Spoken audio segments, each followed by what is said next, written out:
तुलनात्मक विधि से।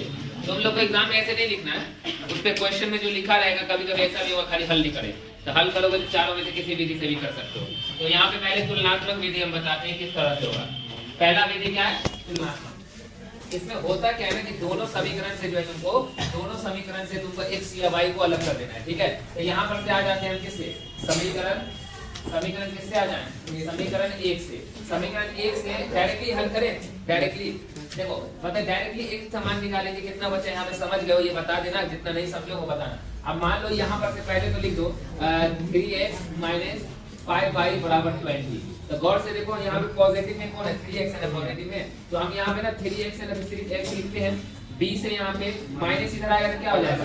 Plus 5y हो जाएगा। अब तो बट्टा वाला का गुना वाला कहाँ आता है? बट्टा में आता है। बताओ जरा इसमें तुमको कोई दिक्कत है? यहाँ पे समझे, यहाँ पे समझे। यहाँ पे अगर हम तुम्हारा x का डायरेक्टली निकाल रहे हैं, अगेन देखो यहाँ पे पॉजिटिव साइड रखना है, ठीक है। तो यहाँ पे हमने 3x को रखे तो x यहाँ पे है, माइनस उधर गया तो क्या हो गया? प्लस 5y, और गुना वाला बट्टा में आ गया। इससे क्या होगा? तुम्हारा एक लाइन बचेगा, ठीक है।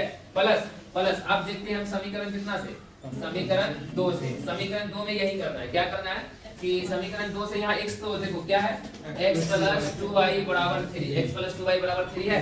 तो अब यहाँ से हम किसको अलग कर देंगे? तो x अलग ही है, तो x बराबर क्या हो जाएगा? प्लस इधर आएगा -2y। अब तुम इस चीज में देखो गौर से, हम क्या किए यहाँ पे? हम यहाँ पे क्या किए? यहाँ पे x अलग है, ये x अलग है, दोनों को कंपेयर कर दो। कंपेयर ही करना मतलब होता है दोनों तरफ से x क्या हो जाएगा? हट जाएगा।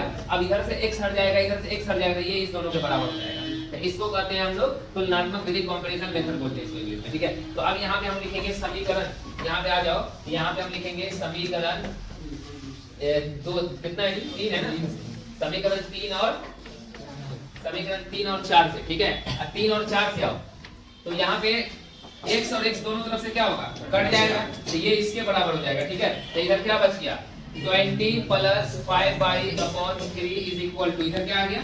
3 - 2y। अब देखो गौर से, ये हमारे डिवाइड वाला कहाँ जाता है? मल्टीप्लाई में। तो यहाँ पे देखो जो बच्चे कुछ गलती करते हो कहाँ पे तीर रखा है? यहाँ पे तीर दो नहीं भी देखो चलेगा, लेकिन यहाँ पे इक्वल यहाँ है तो आपको तीर ही यहाँ पे एरो देना पड़ेगा, ठीक है। तो यहाँ पे हम इस तरह से देखें। अब देखो 20 + 5y = 3 इधर से इधर चला जाएगा, तो देखो 3 इधर से इधर जाएगा, 3 × 3 - 2y हो जाएगा। अगर तुम लोग चाहो तो हम एक ही लाइन में इसको डायरेक्टली लिख देते हैं। 3 × 3 = 9 और 3 × 2 क्या हो जाएगा?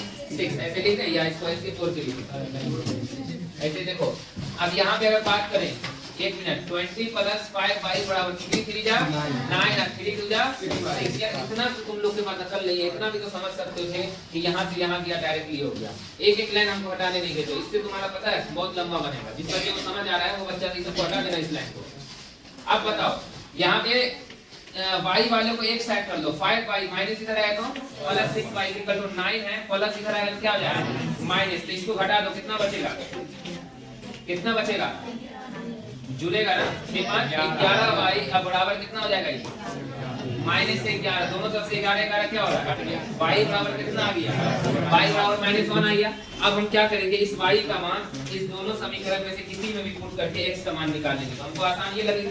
एक इस पे लिखेंगे हम लोग समीकरण 4 में y का मान रखने पर।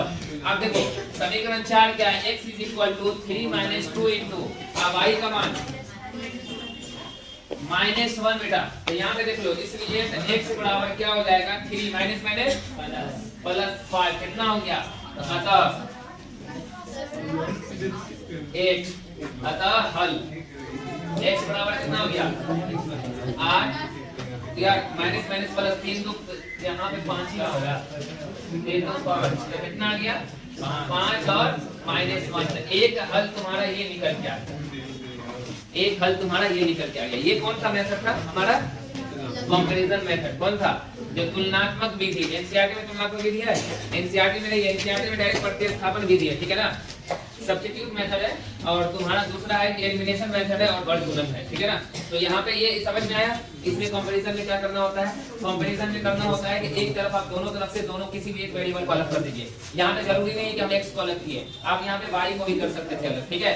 यहाँ पे भी y को भी अलग कर सकते हैं। याद रखना दोनों में सेपरेट करना है।